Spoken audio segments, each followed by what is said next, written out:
All right, let's do a clap. There you go.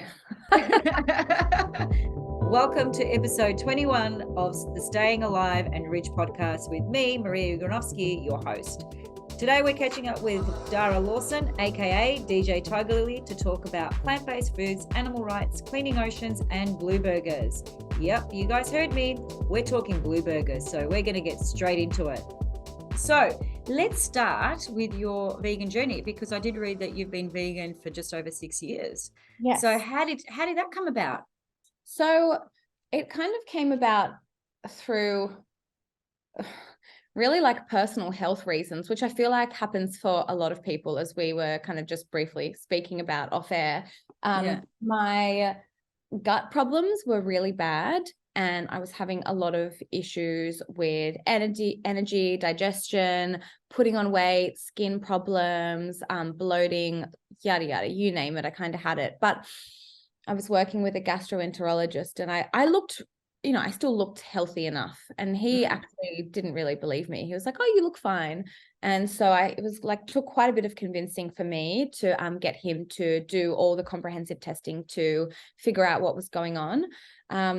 And so while that was all happening, I was doing my own research because I was pretty just sick of the whole process, and had some cousins that were vegan and always seemed glowy, energetic, really happy in what they were doing and what they were eating. And I just thought, you know what? I'd always wanted to be vegetarian. When I was a little kid, I always said to Mum, "Can I be vegetarian?" And she said, "No, when you're older, you can, when you make your own food." And so I thought, stuff it. I'm just going to try this vegan thing. And then I found out that I actually did have gut issues. And so I had, it's called like ileitis something or other. I can't pronounce it, but it's like the baby brother of Crohn's. So it's like the step before your body kind of progresses into Crohn's disease. Okay. An inflammatory bowel condition. So with the help of my change to a vegan diet, and then I was on medication for about 12 months, I started to see these amazing changes in my body. My GI actually wanted to keep me on the medication for life. And I just said to him, "No way." Like, because it's still chemical. It's still a chemical that you're putting in your body. And if you can mitigate the symptoms by changing your lifestyle choices and your diet. Yeah, absolutely. So I just said to him, "Sorry, I'm going to wean myself off it." And he wasn't happy about it, but I did it anyway. Kind of knew it was the right thing to do. Yeah. You know what? Intuition. Yeah, absolutely. At the same time, I took myself off the contraceptive pill and made an effort to not just be vegan, but to be eating like primarily whole food, plant-based, also decreased, the alcohol consumption, moved toward, cleaner products and all that kind of stuff. So did like a bit of an overhaul of my life in regards to like what I was consuming and all that kind of stuff. And I noticed a massive difference. And I think from then it was only that I realized, oh, wow, this is game changing what I'm doing. I'm looking better. I'm feeling better. I've got energy. My gut problems have cleared up. And it was at that point that I started to look more deeply into veganism and to what it was about, and to look at the environmental and animal rights / moral aspects of why people live a vegan lifestyle. And that's when I became really passionate about that side of things, because until you know, you don't know, and you don't really think about what's happening because no one talks about it. So I feel pretty privileged in a way that I was able to learn all about the vegan movement. And I'm really passionate now about, animal rights and environment. And I know that, gosh, someone messaged me the other day when I announced my pregnancy saying, "I didn't think you'd have kids. Kids are so bad on the environment." And Oh, really? Yeah, people say that sort of stuff. But I thought it is true. It's a good point. Kids are very, heavy on the environment, but you can't also stop living your life. I drive a car, I catch planes for my job. And so I just figure everything you can do to like kind of like lighten your impact is great. And I'm just on a journey of, choosing those options and moving in that direction as much as I can. I think it's so important. I think, and as you said, like everything impacts our environment, right? It's not, you can't just say it's just this or don't do this or don't do that. Moving towards a greener, kind of more sustainable future has an impact on the environment as well. And I think the more you know and educate yourself on the choices that you make, the better choices you make, and that impact will be less. So you know what, you're making much better choices, not only in what you consume for yourself, for your well-being, but what the impact's going to be on the environment as well. And so that how your collaboration came about with Future Farms and Soul Burgers, because that's super cool. Like it's incredible that, like, I looked at the image going, wow, this is a blue burger. I actually thought it was tuna at first. When I saw when I first saw the email, I'm like, oh yeah, tuna burger. And then as I was reading, I'm like, oh, it's actually not tuna. And I'm like, oh, I've got to text my sister. Then I realized we're in Melbourne. We don't have Soul Burgers in Melbourne. Don't you? Oh Not no. yet, not yet, not yet. So if you're listening, Soul Burger, you need to come to Melbourne because there's plenty of vegans. Yeah, there are. It's got such a big vegan culture in Melbourne. Yeah, so Yeah. the collaboration I'm really proud of and stoked about, because it really aligns everything that I love. Epic food, vegan vibes, supporting great new businesses, donating something to charity, and also ties back into my music with my blue wigs. Yeah. Blue run. So it's a really like nice holistic project in that like every kind of element of me and Tigerlily is kind of, catered for. So yeah, Future Farms and Soul Burger approached me and asked if I would like to work on a product with them. And of course, as a result of what I just said, I was like, absolutely. And you know what? It's insane how it tastes. Like it tastes like tuna. It's really crazy. Like the products these days, You can't tell. better and better. The food technology is amazing. So yeah, I'm really proud of how it actually tastes, how it looks, and obviously the branding's super fun. Oh, the branding is amazing. It's a lot of fun, and it actually looks like a tuna. Like its flakiness is exactly like a tuna. And the fact that you've said it tastes, I'm like, oh wow, oh wow. There's a couple of restaurants here in Melbourne, vegan restaurants that I've eaten at, and I've had like peri chicken and prawns and all the rest of them. Like you cannot pick the difference. No, you cannot pick the difference. Like the food technology element is way out of this world. It really is. Yep. That's fantastic. And it's happening right through November. They're having the tunas are going to be permanently on their menu. Right through November, just for the moment. Who knows? Maybe they will add it permanently after November, but at the moment, yep, it's just until the end of the month. I hope it's on permanently, because I'd like to come to Sydney and actually try it, because I think it'd be it'll be yum. But there's a deeper meaning behind this burger, because it's not just about creating a blue burger and tuna, which is it pronounced Tavna or is it TVNA? I don't know. I say tuna, but like it's TVNA. So however people want to pronounce it, I say tuna. Yeah, because I was sitting there going, how do I pronounce? Do I say it out TVNA, or do I say tuna, or do I say Tivna? Like, we've just been saying it's the DJ TVNALILY burger. Yeah, yeah, better. But your passion for, I guess, the environment and animals and the proceeds from the burger are going to a really great organization. Tell me a bit about that. Yeah, so they're going to an Australian non-for-profit called Tangaroa Blue, and this is a really, really cool organization. In what they're focusing on is preventing a whole heap of waste and debris and plastic and rubbish from getting into our oceans, which relates really nicely back to that vegan tuna burger, right? They do big cleanups with the community. They work really closely with government bodies and other official bodies that can actually put change into place.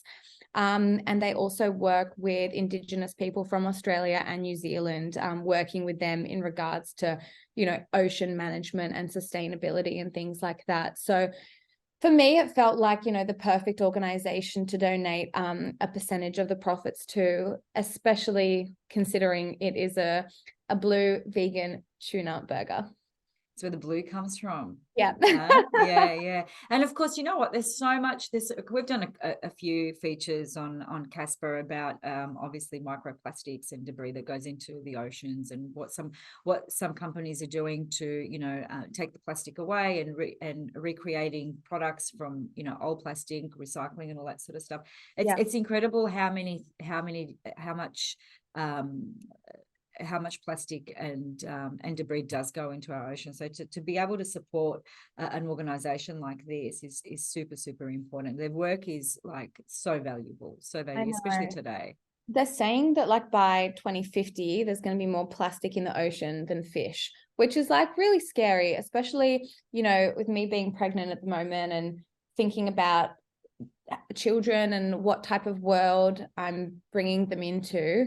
Mm-hmm. I don't know. I feel like it's, we're all responsible for aligning ourselves in some way with, keeping our world better than how we left it. Yeah. So, I want my kids to be able to go on holidays to Fiji or wherever we're going to go and be able to snorkel and see fish and see turtles and go on a whale watching boat and, be able to see them in the wild. And I think that's been a big part of my life, like travel and interactions with animals and the environment. And I want that to be a big part of my children's lives as well. So it's really important.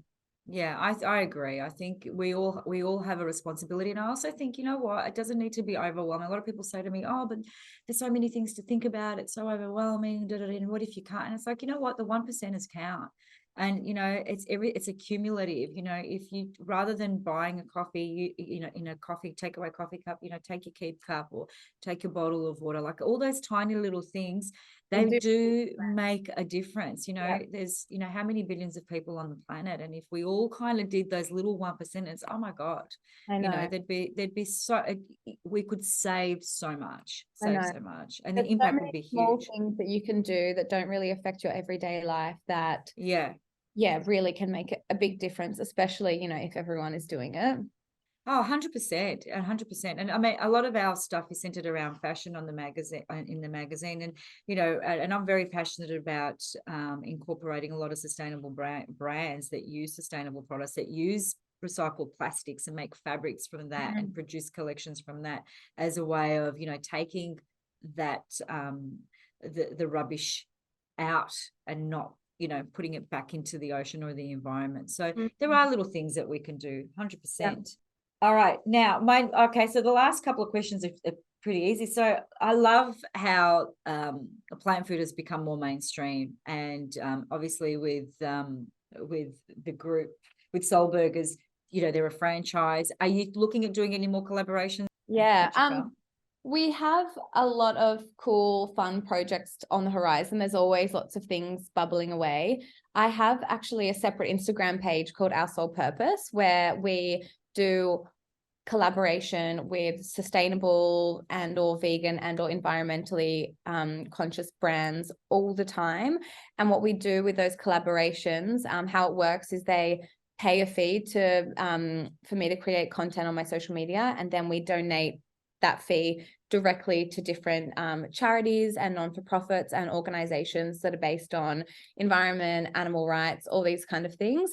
So we've got lots of different projects always happening, especially on that Instagram page. So you'll have to send me a link so we can chuck that up on the website as well. That is so cool. Yeah, I will. So it's really fun, and it's a great way to share awesome new brands, because there's so many new, food brands coming out, fashion brands coming out. Gosh, we do work with so many different types of companies on that page, because so many brands now are vegan and or eco-friendly, conscious of the environment, and really giving back in different ways. So yeah, that's definitely something that I love to do and will keep doing.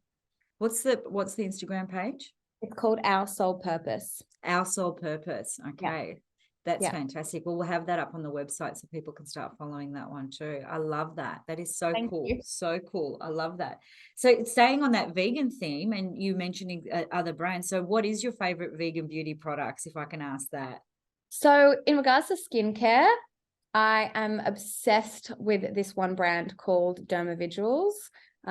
All their products are vegan.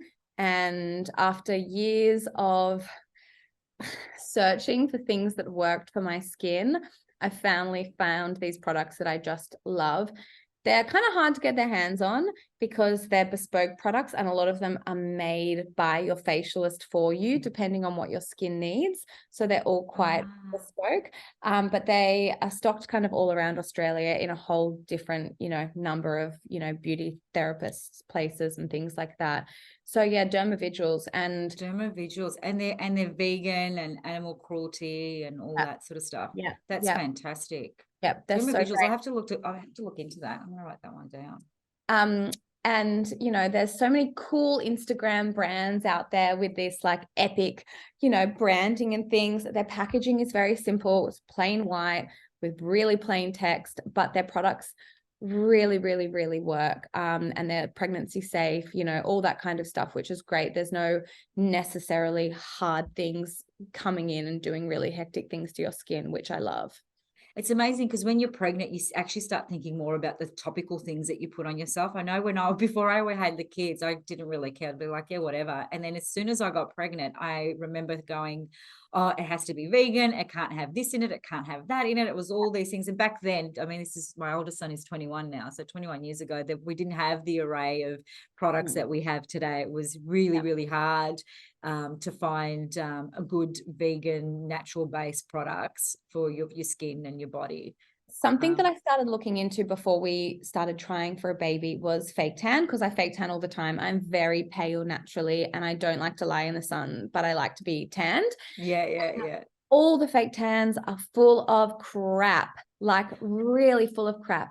And I used to use one called Eco Tan, but I was going to say I've heard Eco Tan. But it never came up dark enough because I like to be quite dark. And so I always felt like I needed to put more on, and it just wasn't for me the right product because I'm very fair. So I went on this mission to try and find a tan, and I found this brand.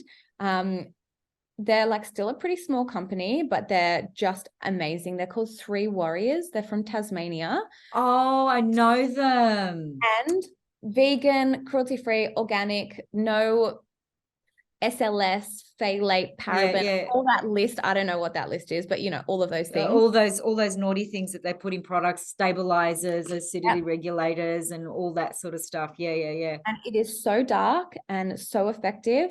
And I just I'm not sponsored by them or anything. I just I'm obsessed with their products, and it's just amazing because I fake tan every week, and people are like, oh, you're fake tanning when you're pregnant, that's bad. I'm like, no, wait till you see this product. It's totally pregnancy safe. It's totally breastfeeding safe. So it's pretty amazing that we have access to these awesome products these days. And is it a foam, or is it like a moisturizer? What is it? I've got lots of different products. So I'm that obsessed with fake tanning. I've got a spray tan tent in my house. Oh, you're hilarious. They've got like a salon spray. They've got a foam. They've got a cream. They've got face spray. They've got body spray. They've got a whole different range of products for how people like to apply the tan. Because the one that I use is the eco one, but you're right, you've got to layer and layer and layer. Like you've got it's more of a build up type of situation, which I don't mind because I'm okay with it. But I've heard about 3 Warriors. Someone just recently mentioned them to me, and they said, you need to have a look into that. They're really, really, really good. So I'm so glad you mentioned that, because I am going to have a look online, and I'll order some and try them out, because I like to try and then go, if I like it, then I'll go, yeah, this is worth promoting. If I don't like it, I'm like, yeah, nah, I don't think so. You should actually get the owner on your podcast, because he's got a great story of how he created the business. It's on their website, but it really, goes back to health and intuition and wanting to find a product that didn't exist on the market. So he created it, and it's amazing. No, that's awesome. And my last question to you is, now I know you're pregnant, so I don't know when you're coming to Melbourne, but like I said to you, me and my bro, we were quite the trans king and queens back in the day. I was stalking your SoundCloud going, oh my God, I love this track. I was working away on Casper and listening to you in the background. And my brother came in, he's like, Maz, we need the glow lights now. We need the glow lights. I'm like, I know. So he was like, find out when she's coming to Melbourne so we can go and watch her live. I'm like, okay. And then it was only after that I realized that you're pregnant. I'm like, oh, I think she won't be coming for a little while. No, I'm still going to be working up until March. So still got quite a while of working. I'm actually in Melbourne on New Year's Eve. So if you have anything to do, I'm playing at the casino and at a big festival in Frankston. So if you want tickets, let me know. Hook me up. Yes, immediately. 6 tickets. We're coming. Oh, we were talking about New Year's. Actually, the other day I was like, what are we doing for New Year's? I'm like, I'm not having New Year's at my place because my brother does a little bit of decks and my sons do a bit of decks. Nothing major, but they like to get on and play some music. I'm like, oh, I'm tired of having house parties. We've been having house parties for the last 3 years. Like, why don't we go out? We used to go out and have a good time. And they were like, oh, where are we going to go? There's nowhere to go. Da, da, da. Hook me up. Blah, blah, blah. Yep. Yeah. Okay. We'll talk after this. yes, 100%. Oh, they're gonna love you and me. Literally, the cool mum hooking them up. I know, the cool mum hooking them up. I know.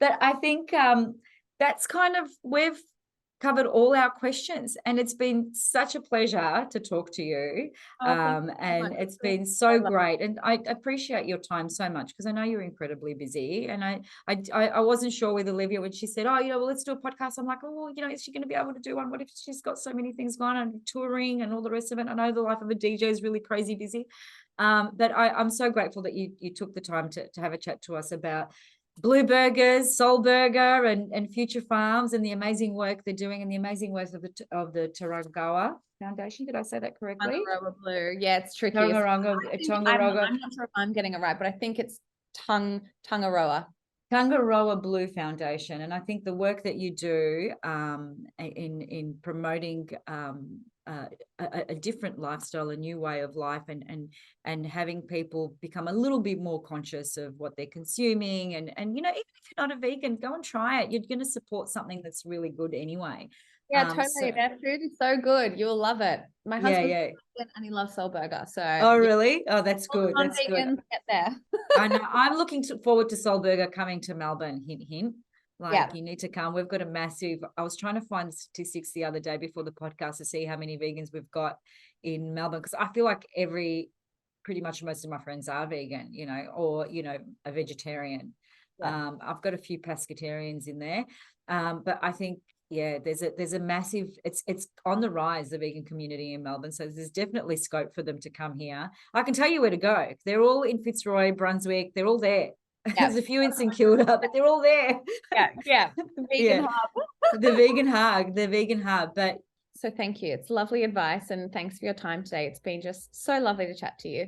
Yeah, it's been great. Hey guys, thanks for listening. I hope you enjoyed this episode with DJ Tigerlily. If you're in Sydney, get your hands on one of Dara's amazing soul burgers called DJ TVNALILY, and help support the wonderful work of Tangaroa Blue Foundation. Keep up with Dara, aka Tigerlily, on Instagram at DJ Tigerlily, or follow your favorite plant-based burger heroes at Soul Burger AU and at Future Farm. We'll have all these deets on our website, so head to the website to check them out and read our article on plant-based burgers and blue burgers with DJ Tigerlily. Thanks for listening. Ciao for now.